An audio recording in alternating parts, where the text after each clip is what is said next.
Hello everybody, Nitto back again, another video. Oh boy, Novak Djokovic, he just defeated Casper Ruud to win his 6th ATP Tour Finals in his career and now equaling Roger Federer with the all-time record, because we all know Roger had the most titles in the ATP Tour Finals with 6. Now Novak Djokovic has also won 6 ATP Tour Finals, exactly the same amount as Roger Federer, and now also he's becoming the oldest champion in the history with 35 years old. Roger had that record before with 30 years old. Now Novak Djokovic becomes the oldest champion in the history of this event with 35 years old. Djokovic, he was the much better player than Casper Ruud. Casper Ruud really didn't have a chance here, according to me, especially not in the second set. The first set, it was more even, to say, at least in the beginning of the match and in the middle of the match. They both were holding their serves. Novak Djokovic had some chances in the beginning of the match to break Casper Ruud's serve, especially that second game of the first set. Novak had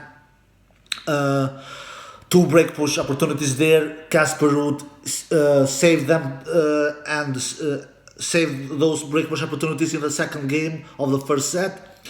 And then Novak had 1 more break push opportunity in the 4th game of the first set. Casper saved that one as well. So Novak had 3 break punch opportunities the first couple of games in the match. And then, like always when it comes to Novak Djokovic, when the chips are down, when the crucial moments, when the big moments arrives in a tennis match, he raises his level. He just will close that unforced error store. He just goes in that don't miss mode, and he just extends the rallies, and he just will not give you 1 inch of a chance. And he did the same against Daniil Medvedev in the last group stage match. He did the same against Taylor Fritz, and now he did the same against Casper Ruud. Towards the end of the first set, Casper Ruud was serving in that 12th game of the first set, in that 6-5 game, and to try to take the first set to a tiebreak, and Casper Ruud was up 30-15. And then they played a very long rally. Djokovic he was locked in. He just went in that don't miss mode. He was just really focused 100%. I will not give this point away to Casper Ruud for free. If he wants to win this point, he needs to earn it. And Djokovic, he just was really offensive in that point and was pushing Casper Ruud back and forth until he did a great inside forehand down the line winner to 30-all. And then when he got a set point in that first set, in that 30-40 point, in that 6-5 game where Casper was trying to go into a tiebreak, like I predicted before the final, I knew that Djokovic's clear game plan will be attacking Casper Ruud's backhand, and he did attack that a lot. Not all the time, because Djokovic was playing a lot of cross-court forehands as well, because Djokovic is not afraid in challenging Casper Ruud's forehand. That is the thing with Djokovic. Djokovic is not afraid in going into his opponent's strength as well, which is Casper Ruud's forehand.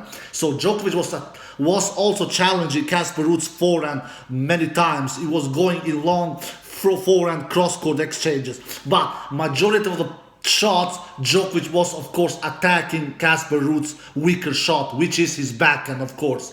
And of course he did that in that set point in the first set. He just penetrated Casper Ruud's backhand and was just hitting cross-court backhands with Casper Ruud. Casper Ruud was trying to slice. He sliced it sometimes a couple of times, and then he hit two cross-court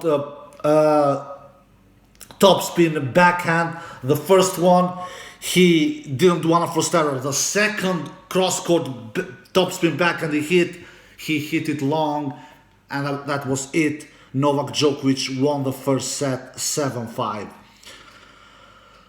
And then after that, it was more or less one-way traffic, because the first set, Casper should not. He tried. He went toe-to-toe with Novak Djokovic, and he almost took the first set to a tiebreak. But he did too many unforced errors, according to me. The first set, Casper Ruud, he did 19 unforced errors and only 10 winners. That is too many unforced errors. Majority of them came with his backhand, but also with his forehand. Not only with his backhand, but majority of them came with his backhand. 19 unforced errors and only 10 winners. He does 9 more unforced errors than winners in the first set, Casper Ruud. Djokovic as well didn't do a flawless first set, to be quite honest. He did also 19 unforced errors in the first set. But the difference for Djokovic was that he did 14 winners. So he did 4 more winners than Casper Ruud in the first set. So all in all, Djokovic played a cleaner first set than Casper Ruud, especially in serving. He was untouchable on serve, Novak Djokovic, in the first set. He was serving really, really big. Was winning a lot of points behind his first serve. And in the end, won 35 points, I believe, in the first set. Casper Ruud won 29 points in the first set. So Djokovic wins 6 more points than Casper Ruud in the first set. But Casper, to some extent, challenged Novak Djokovic in the first set. In the second set, it was more or less one-way traffic, my tennis fans all around the world. Djokovic was the clearly better player. He started to hit the ball cleaner. He started to do less unforced errors. He started to do more winners in the second set. He started to hit his down the line backhand better in the second set, even hitting some good down the line forehands and some great cross-court forehand as well. He started to hit his ground strokes better in the second set, Novak Djokovic. And Casper Ruud, he did a decent second set, but still he was doing too little winners. He was doing too little winners the entire match, and the case was the second set as well. He did only 7 winners in the second set. Casper Ruud, 12 unforced errors.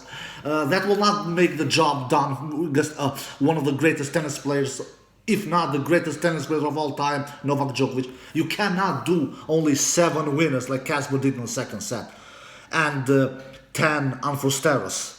12 unforced errors like Casper did in the second set. So, and Djokovic, I believe, did in the second set 17 winners and 13 unforced errors. So Djokovic did. He started to do more. He started to play cleaner tennis in the second set. Obviously, in the first set, both of the players did more unforced errors than winners. In the second set, Djokovic did more winners than unforced errors. Casper still was doing more unforced errors than winners in the second set. All in all, Casper Ruud didn't do a clean match. He did much more unforced errors than winners the entire match. I believe Casper did 31 unforced errors and only 17 winners in the entire match. So Casper does 14 more unforced errors than winners in the entire match. Djokovic, he did 33 unforced errors and 31 winners. So Djokovic ends the match with 2 more unforced errors than winners. So, to be quite honest, all the 5 matches that Djokovic won in these ATP Tour Finals, this was the only match where he does more unforced errors than winners. To be quite honest, this was the only match. All the other 4 matches that he has won, he has done more winners than unforced errors. So, Djokovic was not in his beast mode level whatsoever. He was not even in his great mode level. It was a more good, solid mode level with Djokovic we saw. It was not more than that. But despite that, Casper Ruud didn't even take 1 set. What Djokovic did super good, according to me, in this match, he was serving excellent. He landed a lot of first serves in, 71% first serves. That is a high number of landing first serves. Man, he won 85% behind his first serve. Djokovic landed 39 first serves. 39 times he landed his first serve, and he won 33 of those points. So Djokovic lost only 6 points when he landed his first serve. So Djokovic was serving really, really big, really, really huge, really, really consistent. He was serving much better than Casper Ruud. And Djokovic won 69% behind his second serve. That is also a very high number of winning points behind your second serve. Djokovic did 9 aces in total in the match and 0 double fault. Casper Ruud did 6 aces, 1 double fault, lands 70% first serves. That is a high number, 70%. That is a really good high percentage of first serve. And he was winning 78% behind his first serve. That is not bad. But Djokovic won much more, 85% behind his first serve. Why? Because Djokovic did a much better job in the serve plus forehand game. Much better than Casper Ruud. Djokovic was clinical after landing his first serve. He was clinical of putting away the ball with the backhand or forehand, mostly times with his forehand. So Djokovic did a much better match than Casper Ruud on the serve plus forehand game.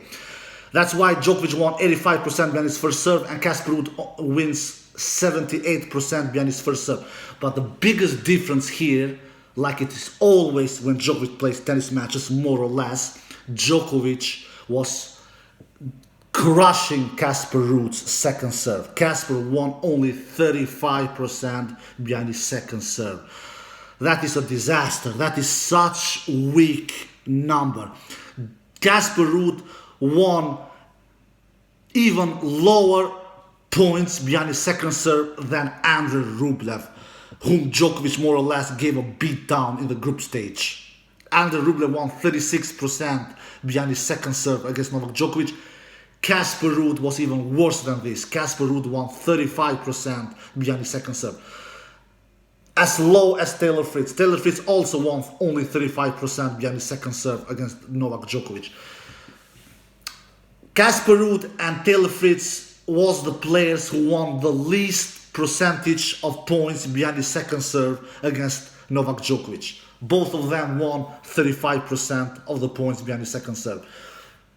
Medvedev won 52% of the points behind his second serve against Djokovic. Tsitsipas won 60% of the second points behind of the second serve points behind against Djokovic. And Rublev won 36% of the second points of the second serve points won against Djokovic. Fritz and Casper did the worst job here. So they really didn't do a good match in winning points behind their second serve. So what can we say? In the second set, Djokovic was clearly the better player than Casper Ruud. I believe Djokovic won in the second set 29 points in the entire second set, and Casper wins only 19 points. So Djokovic wins 10 more points than Casper Ruud in the second set. In the first set, he won only 6 more points than Casper Ruud. So obviously Djokovic more or less outplayed Casper Ruud in the second set. In the entire match, Djokovic wins 64 points and Casper Ruud wins 48 points. So Djokovic wins 16 more points than Casper Ruud the entire match. What can we say? Casper Ruud, you cannot have weaknesses and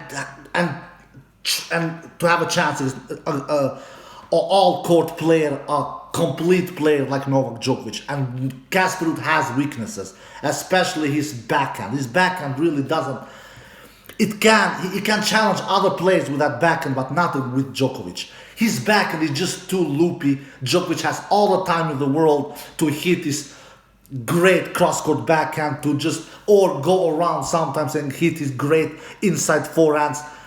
Casper Ruud needs more of a backhand like Dominic Thiem, hard and flat and deep, or Stan Wawrinka, hard, flat and deep, or Alexander Zverev also has a hard, flat, deep backhand, or why not Medvedev? Medvedev also has a rock-solid backhand. Casper Ruud's backhand is just Novak Djokovic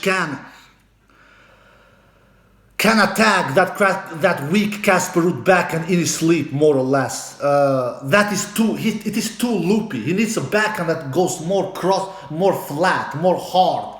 That loopy backhand will not do any kind of a damage against Novak Djokovic, and of course it didn't. That loopy backhand has worked against players like Fritz and players like Felix Aliassime, but that doesn't work against one of the greatest tennis players of all time, who seemed to have one of the greatest backhands of all time, if not the greatest backhand of all time. So Casper Ruud's backhand doesn't stand a chance in the cross-court exchanges in backhands with Novak Djokovic. And when they went in those cross-court backhand exchanges, Casper Ruud didn't stand a chance. Djokovic can hit those cross-court backhand exchanges with Casper Ruud the entire day, and we all know who will do the unforced error. It will be Casper Ruud, not Novak Djokovic. And it was Casper Ruud who was doing the majority of those unforced errors with the backhand. It was not Djokovic for sure. But Djokovic did a great job. He was not only hitting cross-court backhand with Casper Ruud, he was changing direction. He was hitting some beautiful down-the-line backhands. A couple of those beautiful down-the-line backhands, Djokovic really did great, both in the first set and second set. But the majority of the damage Djokovic did here with the forehand, both cross-court forehands and down-the-line forehands. It was with the forehand where Djokovic did the majority of his 33 winners that he did in the entire match. And also, of course,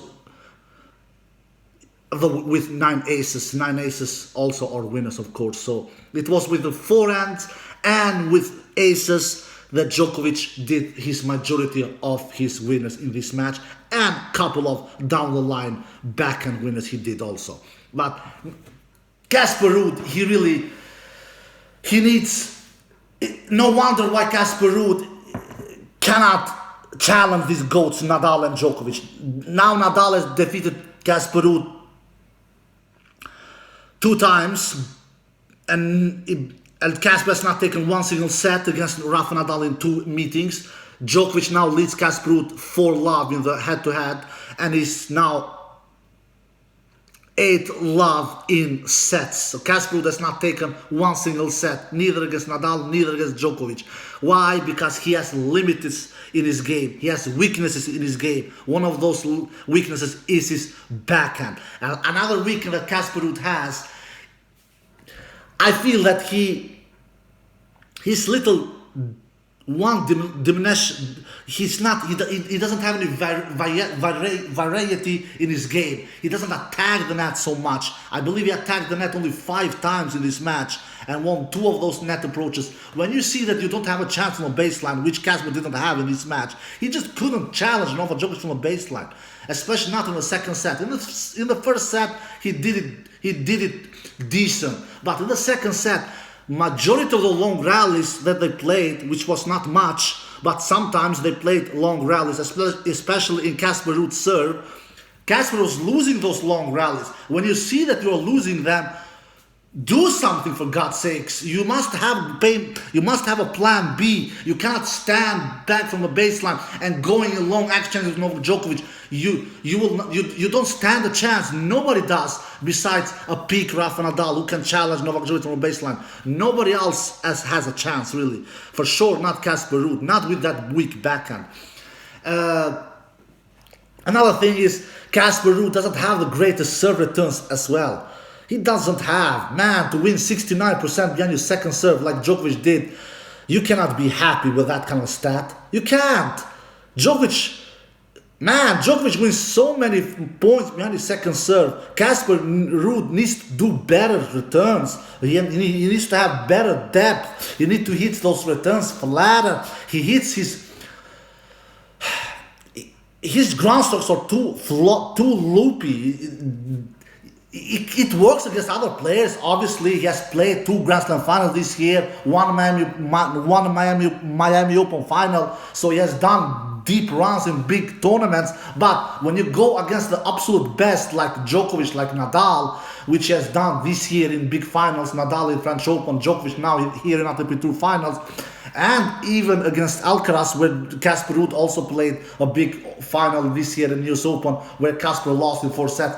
You need to do something. You cannot just give them much time with big loopy balls, both forehand and backhand. So Casper Ruud needs to do better returns as well. He cannot let Novak Djokovic win 69% of the second serve points. That is too high of a number that he wins, 69%. And another thing that Casper did really weak in this match, according to me, besides that he was not returning good, besides that his baseline game was not good, he was doing too many unforced errors, both with his forehand and the backhand, especially with his backhand.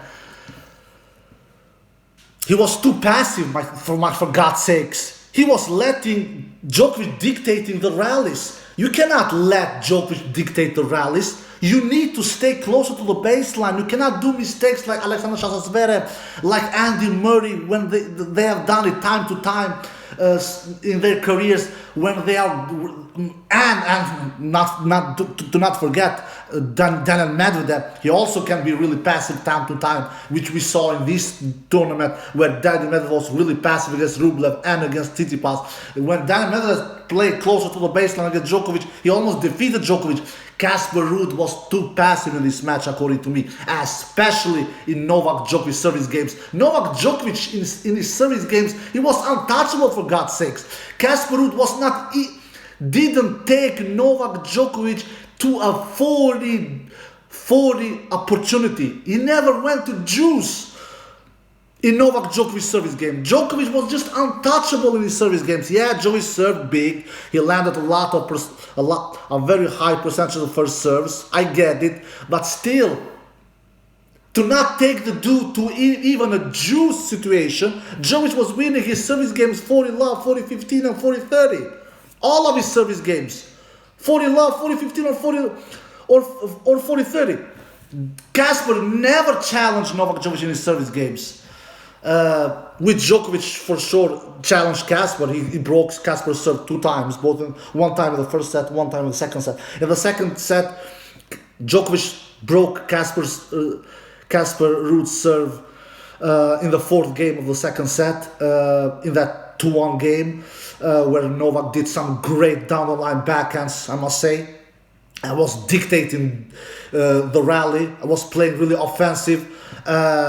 Was not passive at all in that 2-1 game, and did some good returns in that 2-1 game, some really good returns, and won and broke Casper Ruud for the second time in the match, and went up 3-1, and then held his serve to 4-1.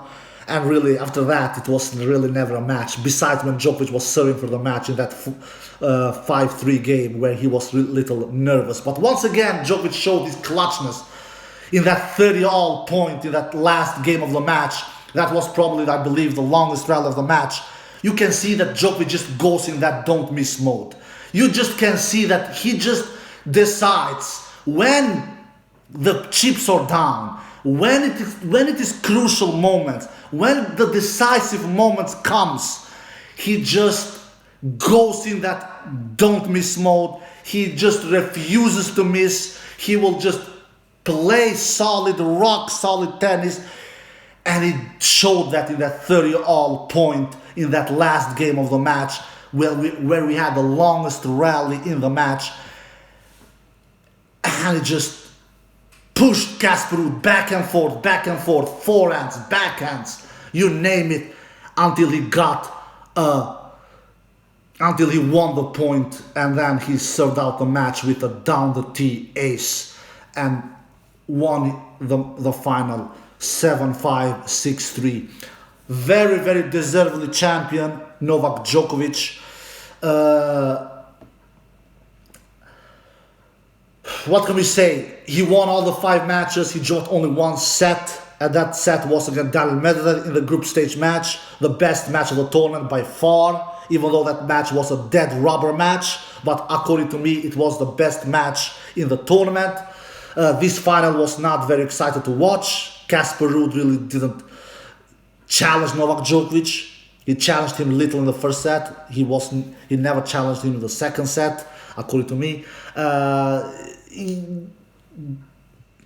You just cannot challenge Novak Djokovic without to not have any weapons. Casper Ruud doesn't have big weapons. He really doesn't. He has lost 4 big finals this year now. Miami Open final against Alcaraz, French Open against Nadal, US Open against Alcaraz, and now against Djokovic. He needs to. It feels for me that Casper Ruud is satisfied in going in these finals. He seems to be satisfied in being a runner-up. He needs to be more. He needs to be more angry. When he loses, he just feels so happy, even though when he is losing. I don't know. It feels that way to me because, man, to be quite honest, Djokovic was not on the top level in this final. He really was not. Neither in this final, neither in the semi-final against Fritz. He was not. In the semi-final against Fritz, he did 21 winners and 19 unforced errors. He did only 2 more wins than unforced errors. In this final against Casper, he did 2 more unforced errors than winners. So it was not like he was playing beast mode level, not even great mode level. It was a good, solid mode level we saw Novak Djokovic. The only thing I can say that Djokovic did really, really, really good was serving. His Djokovic 1-2 punch game was really top-notch in this match. His serve plus forehand game was really great. His serve plus aggression game was really good. When he was landing his first serve, he never let the guard down. He was dictating the points immediately, and he was ending the points in the 3rd, 4th, or 5th shot. That was superior performance from Novak Djokovic in that department. Besides that, he was doing a lot of unforced errors, Novak Djokovic, both forehand and backhand. He was returning good. Yes, he was doing great returns, but his ground strokes from a baseline, he was not beast mode level from Novak Djokovic's side, I must say, because he was doing a lot of errors. But Casper Ruud was also doing a lot of errors, and that's why Casper could never challenge Novak Djokovic in this final. Because if Casper would have played a more clinical match, a more solid match, a more error-free match, he could have really challenged this level Djokovic. But Casper really he didn't do a good match. I'm gonna be honest. And to be able to do a good match, you need to have a heavy, good backhand. A la Holger Rune as well. Holger Rune has a great backhand. And that's why Holger Rune defeated Novak Djokovic in that Paris final, even though Djokovic had a lot of chances. I believe Djokovic had 12 breakpoint opportunities in that Paris final against Holger Rune, and converted only 2 of them, if I'm not mistaken. But Holger Rune has a great backhand. He doesn't have topspin backhand a la Casper Ruud. He has a hard, flat, deep backhand where he takes all the time away from Novak Djokovic. He has a heavy serve, has a decent forehand as well. He's a big dude. He attacks the net. He's more powerful. He feels more powerful. He is more powerful. Holger Rune reminds me more about Alexander Zverev, Dominic Thiem in heaviness, in powerful game. So that is what requires to challenge Novak Djokovic. You cannot have a weakness in his game. Particularly, you need to have a great backhand, a la Zverev, a la Medvedev, a la Thiem, a la Wawrinka. Some players who have defeated Novak Djokovic several times in their careers. Holger Rune has a great backhand, and that's why he defeated Novak Djokovic in their first ever meeting. Casper Ruud doesn't have that backhand. He just doesn't have a great backhand, and that's why he's loved for in the head-to-head against Djokovic now. Anyway, big congratulations to Novak Djokovic. He won this tournament, and now he also makes history in making the most money in a tennis event ever, in winning $4.7 million. Never has a tennis player ever won this much money in a tennis event. He won all of 5 matches. He dropped only 1 set, and that was against Daniel Medvedev in the round-robin stage match. He dropped his serve only 3 times, and that was 2 times against Fritz, 1 time against Medvedev. All in all, a great performance from Novak Djokovic. That's it, guys. I hope you have enjoyed this content of this tournament. I need to take a little break now. I hope you enjoyed this video. If you did, give it a thumbs up, subscribe. See you next time. Peace.